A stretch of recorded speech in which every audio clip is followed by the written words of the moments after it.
This is San Huang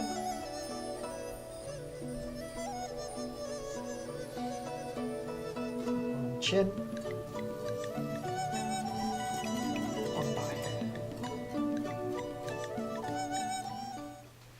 Hi, I'm Rob from Pitcher Healer, and today we're going to talk a little bit about herbal ice, or San Huang San. San Huang San is a traditional formula that was used for treating any type of heat disorders or any type of dampness disorders inside the body.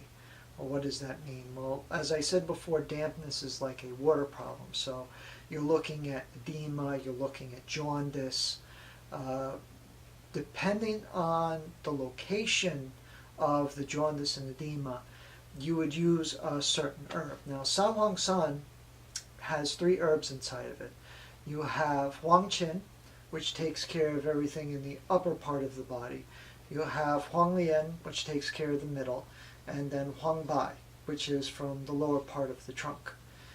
And each one of these, when put together, clears out the heat and dampness from the entire body. Now, the herbs themselves are actually very bitter, so they taste horrible. A long time ago, I made a prescription for someone who had prostatitis, and it was so bitter that he actually threw up after taking it. Didn't help him very much, but these type of herbs, usually you have to try and take on a full stomach. Not only that, if you're actually trying to drink them, it's best to do it from a straw. However, there's another method that you can use these herbs for, and that's externally.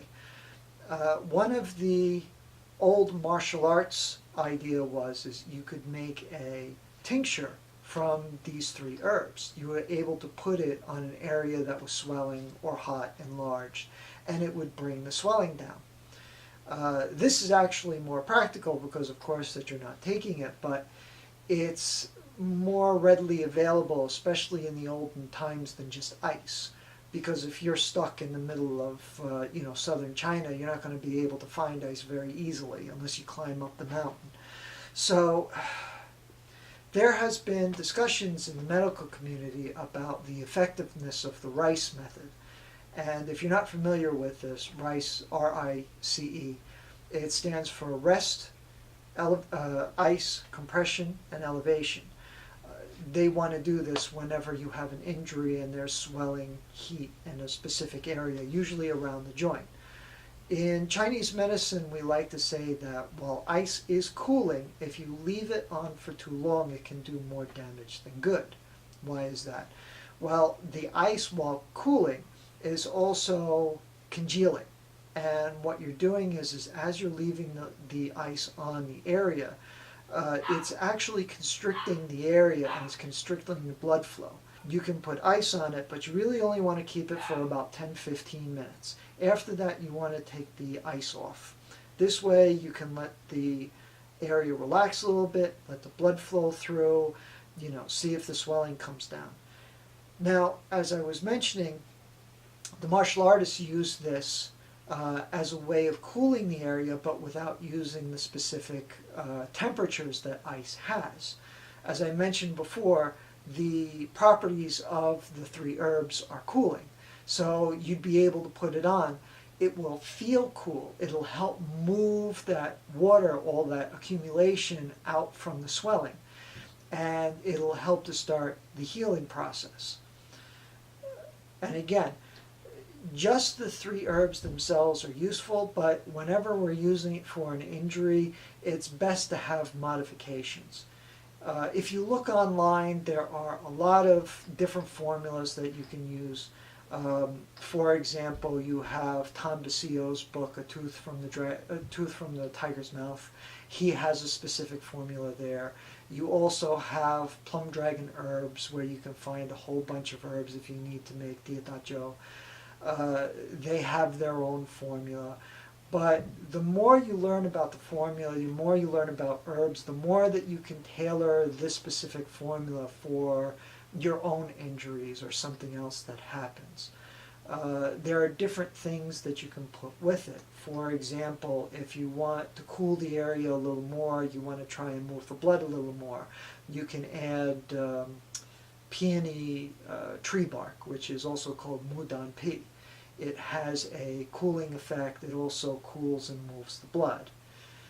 If you wanted another stronger cooling effect, you could add, I believe it's pu huang. That one also will help move more of the blood through the body. You could also have tao ren honghua, which again is something that's very famous and very useful within the Didajiu, so that'll help move the blood a little bit more. I had actually created a San Huang San formula for someone when they actually had cauliflower ear.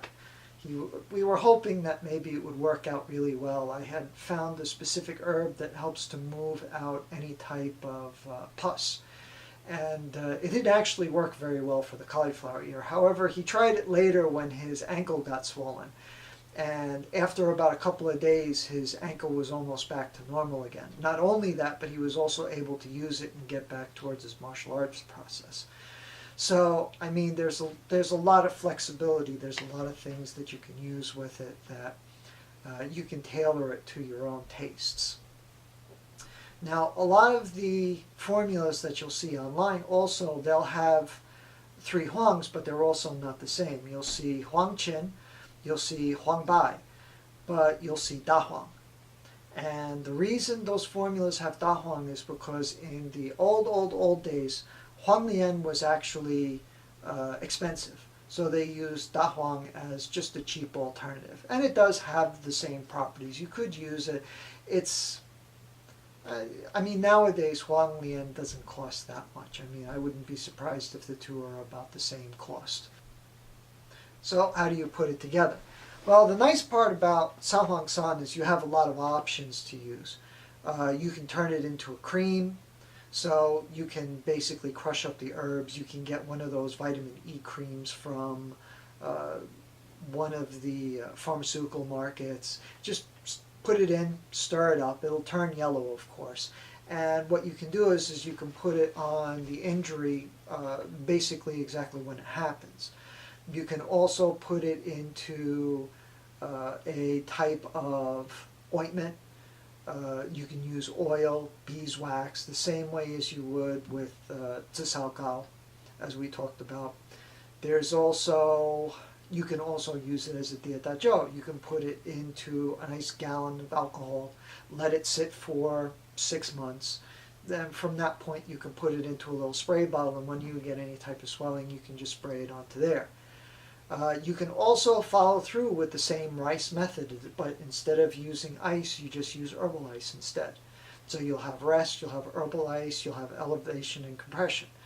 And tell you the truth, you could even just powder up the herbs, put that on, and then just cover it over with gauze. And again, you have a lot of options of what you want to do with it. Also, if you're making your own and you're actually interested in selling it, it may not smell all the best. So when I made my original cream, I actually put a few drops of essential oil inside of it. And some of the best ones to use are both mint and camphor. Yes, it'll smell more like tiger balm or something like that, but at least it'll have a nicer, aroma to it. So you can use other types in there. You can use rose, meiguihua. That also invigorates the blood, so you can definitely use that. If you know any type of American herbs or any other type of traditional herbs, so long as you're picking something that's both cooling and moving, it should work perfectly fine. So I hope you enjoyed this video, and I hope you learned a little something about San Huang San. We should be selling it actually in our herbal store on Etsy in a little while. I'm still collecting some of the herbs, and I'm still writing up the description of how to make it, how to use it. If you have any questions or you want to know a little bit more about the herbs, just put it in the comments below. Thank you for watching, and like, comment, subscribe.